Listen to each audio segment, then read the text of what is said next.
عیسیٰ بن یونس نے کہا، ہمیں ہشام بن عروہ نے اپنے بھائی عبداللہ بن عروہ سے حدیث بیان کی۔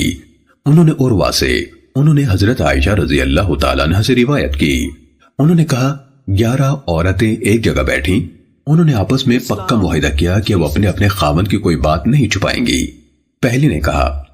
میرا خاوند لاغر اونٹ کے گوشت کی طرح ہے جس میں کوئی خوبی نہیں، جو ایک دشوار گزار پہاڑ کے اوپر رکھا ہوا ہو، نہ اس کا راستہ آسان ہے کہ اس پر چڑھ کر جا سکے اور نہ وہ گوشت فربا ہے کہ اسے منتخب کر کے لایا جائے۔ اس خاتون نے انتہائی بلاغت سے یہ کہا کہ اس کا خاوند قلیل المنفعت، متکبر اور بے فیض ہے۔ دوسری نے کہا، میرا خاوند ایسا ہے کہ اس کی خبر عام نہیں کر سکتی، میں ڈرتی ہوں کہ میں اس کو چھوڑ نہ بیٹھوں، اگر میں بتاؤں تو اس کے ظاہری عیب بھی بتا بیٹھوں گی اور باطنی عیب بھی بتا بیٹھوں گی، یعنی اس کے اندر عیب ہیں لیکن جیسا بھی ہے بچوں وغیرہ کی بنا پر اسے چھوڑنا نہیں چاہتی، اگر بتایا تو ایسی بات نہیں ہے کہ وہ مجھے چھوڑ دے گا۔ تیسری نے کہا، میرا خاوند حد سے زیادہ لمبا ہے، احمق اور بد اخلاق ہے، اگر کچھ کہوں گی تو طلاق ہو جائے گی اور خاموش رہوں گی تو لٹکی رہوں گی، یعنی اس کا خاوند عقل اور خیر سے عاری ہے اور وہ ایسی زندگی گزار رہی ہے کہ اسے نہ طلاق ہوتی ہے نہ ٹھیک طرح سے گھر بس رہا ہے۔ چوتھی نے کہا،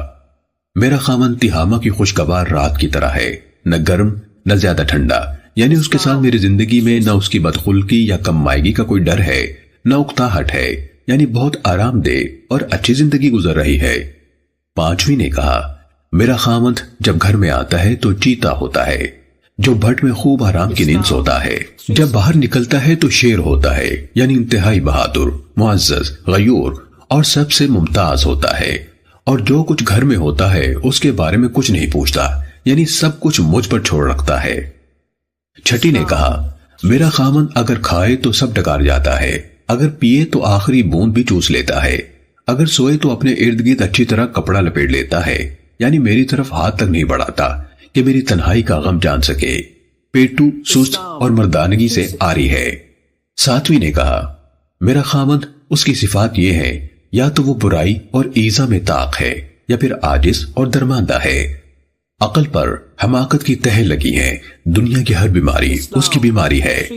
کر یہ سکتا ہے کہ تمہارا سر پھوڑ دے یا جسم کو زخمی کر دے یا ایک ساتھ دونوں کام کر دے۔ آٹھویں نے کہا، میرا خاوند اس کی خوشبو زرنب یعنی معطر پودے کی خوشبو جیسی ہے، یعنی جسم معطر رہتا ہے یا لوگوں میں اس کی شہرت بہت اچھی ہے، اور اس کا چھونا خرگوش کے چھونے کی طرح نرم و ملائم ہے، یعنی نرم مزاج اور محبت کرنے والا ہے۔ نویں نے کہا، میرے خاوند کے گھر کے ستون اونچے ہیں، یعنی اونچا، بڑا اور بڑے لوگوں کے رہنے والا گھر ہے، اس کی تلوار لٹکانے والی پیٹی لمبی ہے، یعنی دراز قد، قوی اور بہادر ہے، اس کے کھانے پکنے کی جگہ پر راکھ کے ڈھیر ہیں، یعنی سخی ہے، بہت کھانا پکواتا اور لوگوں کو کھلاتا ہے، اس کا گھر قبیلے کی مجلس کے بالکل ساتھ ہے، یعنی قبیلے کے سرکردہ مشوروں اور فیصلوں کے لیے اس کے گھر کے پاس اکٹھے ہوتے ہیں، کیونکہ وہی سردار ہے، دانا ہے اور اسی کی بات مانی جاتی ہے۔ 10ویں نے کہا، میرا خاوند مالک ہے، اور کیا چیز ہے مالک، اس کا جتنا اچھا بھی تعارف کروایا جائے وہ اس سے بہتر ہے، اس کے اونٹوں کو بٹھانے کے باڑے بہت ہیں، ان کی چراگاہیں جہاں کھلے پھرتے رہیں کم ہیں، مہمانوں اور قبیلے کے لوگوں کو ان کا گوشت کھلایا جائے اور دودھ پلایا جائے، اس لیے ان کی زیادہ تعداد گھر کے پاس رکھی جاتی ہے اور نسبتاً کم تعداد چراگاہوں میں بھیجی جاتی ہے۔ جب وہ اونٹ اود کے ساز کی آواز سنتے ہیں، یعنی مہمانوں کے استقبال کے لیے ساز بجائے جاتے ہیں، تو جان لیتے ہیں کہ ان کو نہر کرنے کا وقت آ گیا ہے۔ 11ویں عورت نے کہا، میرا خاوند ابو زرع تھا، کیا بات ہے ابو زرع کی،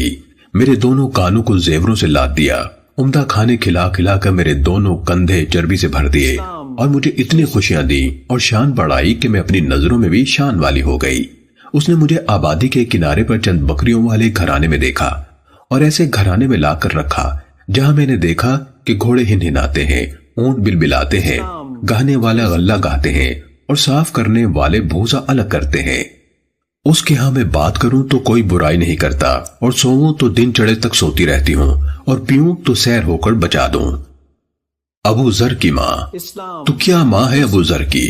اس کے ظروف یعنی بڑے بڑے صندوق، بورے، برتن کناروں تک بھرے ہیں اور اس کا گھر دور دور تک پھیلا ہوا ہے۔ ابو ذر کا بیٹا، تو کیا بیٹا ہے ابو ذر کا، ایسا چھریرا بدن اور کم سونے والا کہ اس کے سونے کی جگہ ایسی ہے جیسے کھجور کے پتے کی ایک جانب سے دھاگا الگ کر لیا گیا ہو، اور کم خوراک ایسا کہ بکری کے 4 ماہ کے بچے کی ایک دستی سے سیر ہو جاتا ہے۔ ابو ذر کی بیٹی، کیا بیٹی ہے ابو ذر کی، باپ کی اطاعت شعار، ماں کی فرما بردار، جسم کپڑوں کو بھر دے، ہمسائی یا سوکن اسے دیکھے تو غصے میں تپ جائے۔ ابو ذر کی خادمہ، کیا خادمہ ہے ابو ذر کی، نہ گھر کی بات ادھر ادھر پھیلاتی ہے، نہ ہمارا کھانا لٹاتی پھرتی ہے،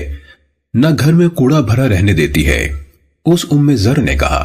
ابو ذر اس وقت گھر سے نکلا جب دودھ کے بڑے بڑے برتن مکھن نکالنے کے لیے بلوئے جا رہے تھے، اور ایک ایسی عورت سے ملا جس کے ساتھ چیتے جیسے اس کے 2 بیٹے تھے، اس کی کمر کے نیچے سے 2 اناروں کے ساتھ کھیل رہے تھے۔ تو اس نے مجھے طلاق دے دی اور اس سے شادی کر لی۔ میں نے بھی اس کے بعد ایک معزز سردار سے شادی کی۔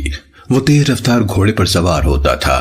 ہاتھ میں لمبا خطی نیزہ رکھتا تھا۔ اس نے ثروت سے بھری نعمتیں مجھ پر بہا دی اور مجھے چر کر واپس گھر آنے والے جانوروں میں سے جوڑے جوڑے دیے اور کہا،